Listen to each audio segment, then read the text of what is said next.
Hello everyone, welcome to our formative evaluation plan.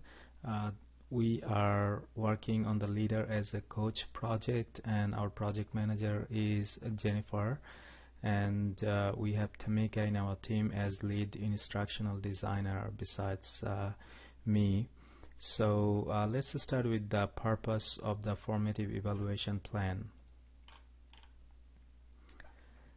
So the primary purpose of the formative evaluation plan is to assess the efficiency and effectiveness of the training or the training or instructional module which we are working at. We are going to identify the shortcomings and the improvement opportunities within our instructional material with the help of the SME or the subject matter expert and the target learners in two different setup, one-on-one setup and a small group setup. And to gather the data, we are going to use 5 different types of data collection tool. SME notes form, we are going to collect the information from the SME by using these note forms.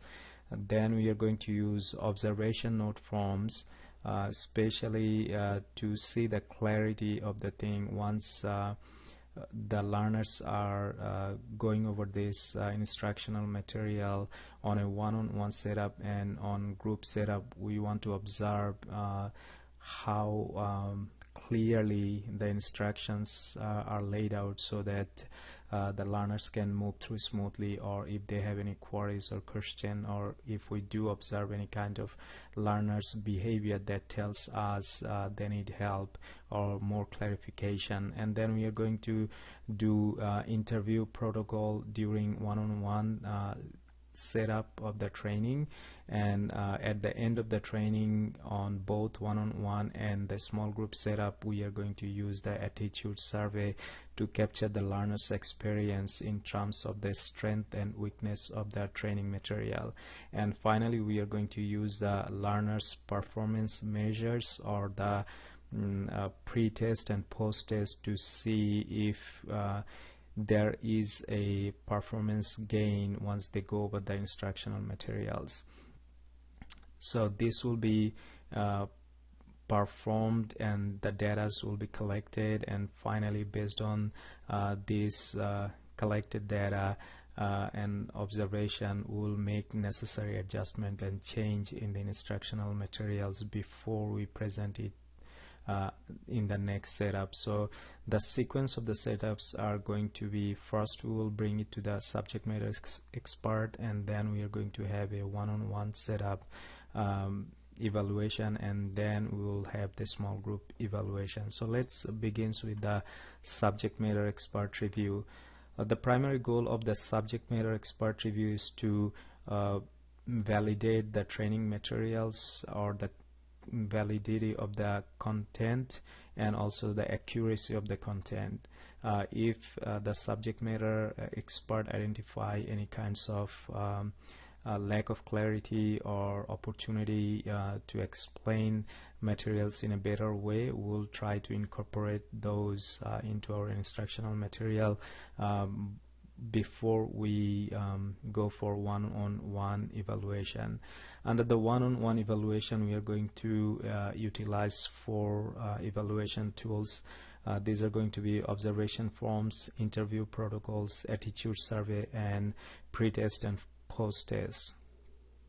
So the primary goal under one-on-one evaluation is to make sure the learners have a clear understanding of the instructional material in terms of the content and the sequencing and the clarity, and if they have any kind of questions or query, we try to capture that during the interview process and also through the attitude survey.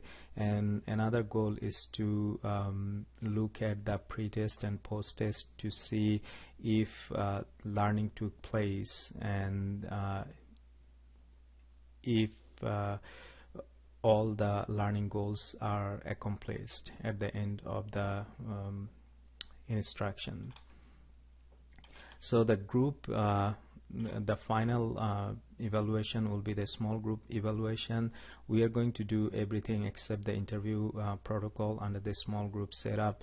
And one of the key aspect of the small group evaluation is to ensure the learners are self-sufficient without instructors intervention or presence. So slowly and gradually we are trying to move away from the learners and try to empower them and to make them self-sufficient in the learning environment. So finally we collect all the data and try to ensure all the observations and inputs are taken into consideration to make the instruction more efficient and effective. All the instruments are here in the document, so please feel free to look into it if you want to dive into more detail. And also I'm going to give you the link of the Google Doc, so in case if you want to look into the document into more detail, you can always do that. Thank you all for your time and attention. Have a wonderful rest of the day. Bye.